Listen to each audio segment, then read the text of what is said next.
composer that I've traveled with and worked with about the last 15 years is a South African pianist and composer named Abdullah Ibrahim, who is to their society more or less what Duke Ellington is to ours. Easily over 1,000, documented compositions, over 60 records that he's made, and he lived in exile for the better part of the last 30 years because of apartheid, and he was an outspoken critic of the government there. So as a musician who had a certain level of profile, it became intolerable for him to live there, and also he probably would have fallen or become, victim of the same fate of other political activists there, if not incarcerated, killed.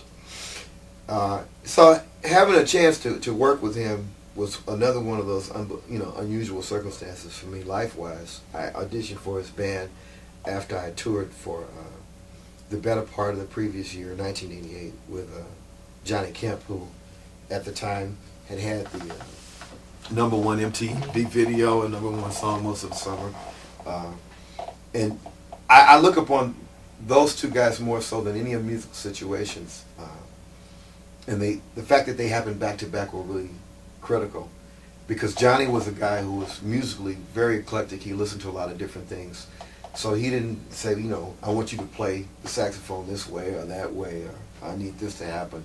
So I pretty much was able to express myself and my creativity, and a lot of times we would trade, licks on stage and everything. So he was really trying to expand, at that time, the limitations that the record company was applying to hip-hop artists. You were supposed to do certain things and sound a certain way, and you couldn't bring these elements into the music and all that. And I really thank him for giving me the opportunity to, at that time, really find my voice, or at least start the process that completed with Abdullah Ibrahim. So it was out of that band auditioning for Abdullah's band.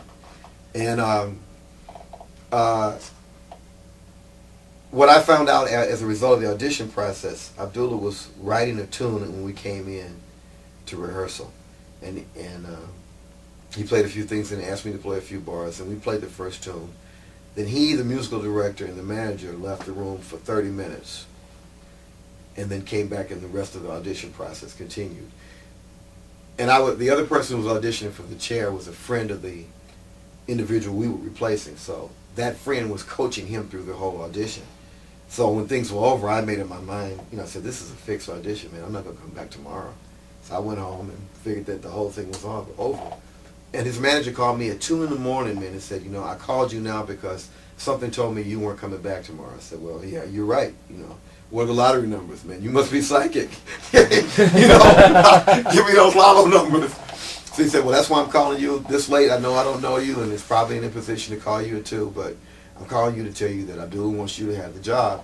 He's finishing the audition as a formality because he gave his word that it would be a 2-day audition. Everybody would play. But because I thought you weren't coming back, I thought I would call you and tell you what was happening. I said, well, the other guy's getting coached through the gig, man, and, why is he offering me the job? He says, well, because after the first tune, we went out in the hallway, and he said he really wanted to stop the audition then. Because in the warm-up, when you played this tune he was working on, it took him back to his childhood, years before his conversion to Islam, when he was sitting in the African American Episcopal Church in Cape Town as a little boy. I said, oh, well, that's real interesting, man. That's what he told you. He said, oh, yeah, those were his exact words. I said, okay, because my uncles were missionaries, and they built that church. So,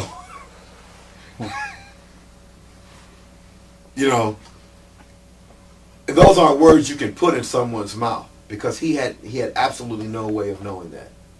But that's what he heard in my playing, and because of the time that I grew up through the 60s, the saxophone was not an embraced instrument in black churches here in the state. It was associated with blues and R&B and jazz. So it was designated as the devil's chosen instrument. So I didn't grow up playing gospel music.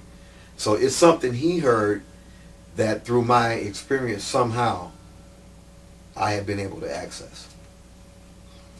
And subsequently, that whole missionary relationship between my church and South Africa has resulted in a style of singing that we find in Ladysmith Black Mambazo, Jonathan Butler, and a whole number of other South African artists, where the music of Black America met the music of South Africa. You know, and South Africa is the only other country in the world that has a parallel jazz evolution that runs 20 years behind the one we have in the U.S., where they have their own artists, their own history. The biggest difference is that because of apartheid and what the music represented, most of those guys are dead and died in their 30s or 40s, whereas most of our jazz pioneers lived, you know, much longer lives, you know, by comparison. I mean, that was a point where it was illegal to play jazz in South Africa, and you could be arrested, especially if it was a mixed race group of people. You know, a mixture of the races playing the music, man. That's something that musicians in this country it never had to deal with. I'm going to go play a gig at the Blue Note, and then the cops come in and arrest you for doing it, man. I mean, that never happened here. Might take away your cabaret card. But. Well, yeah, that might happen. Yeah, that's about as close as the kind of situation. But having a chance to be in those bands and to work between those two situations, Johnny first and then Abdullah, and kind of find my own identity, and then to work with a composer that's writing music around the way you sound, man. I mean, it was a little bit overwhelming for me, man. You know, to realize that something I wasn't even aware of, that I couldn't define or manipulate or anything, something two other people are hearing from me. So it made me say, okay, there's something honest in my playing that I do need to get in touch with. And that's what I need to bring into every situation, instead of saying, okay, I'm working with this person who plays this way, so I need to listen to what people sound like that are making those records, and then kind of go in that direction.